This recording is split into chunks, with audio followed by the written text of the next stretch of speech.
প্রকাশনা সম্পাদক মেধাবী ছাত্র নেতা আজিজুর রহমান আজাদ। বিজয় দিবসে জানাই বিরুদ্ধ বাতাসে ভেসে ওঠা বাংলাদেশের রক্তিম শুভেচ্ছা। আমরা বলতে চাই, সীমান্তে ফেলানির রাষ্ট্রীয় স্বাধীনতার প্রতীক। আমরা বলতে চাই, নদীর পানির অন্যত্র হিস্সাকে স্বাধীনতার প্রতীক। স্বাধীনতার জন্য বছরে আমরা এখন পর্যন্ত স্বাধীনতাকে আবার খুঁজে ফিরছি। আমরা আধিপত্যবাদ ভারতকে বলতে চাই, যদি আপনারা যোগ্য প্রতিবেশী না হতে পারেন, তাহলে আগামী দিনে আমরা আরো 7টি প্রতিবেশীর জন্ম দেব ইনশাআল্লাহ।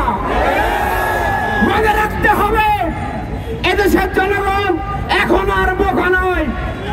তাদের উপরে কোন দাসত্বের শাসন চালানো যাবে না। আমরা কোন দাবিদারি মেনে নেব না ইনশাআল্লাহ।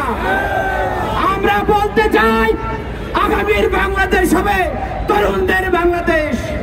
আপনারা তরুণদের ভাষা বুঝুন, মেধাবীদের ভাষা বুঝুন, নইলে আপনারা এদেশে রাজনীতি করতে পারবেন না। আমরা বলতে চাই, যে সমস্ত শত্রু বাহিনী সেনাবাহিনীকে হত্যা করেছিল তাদের বিচার করতে হবে।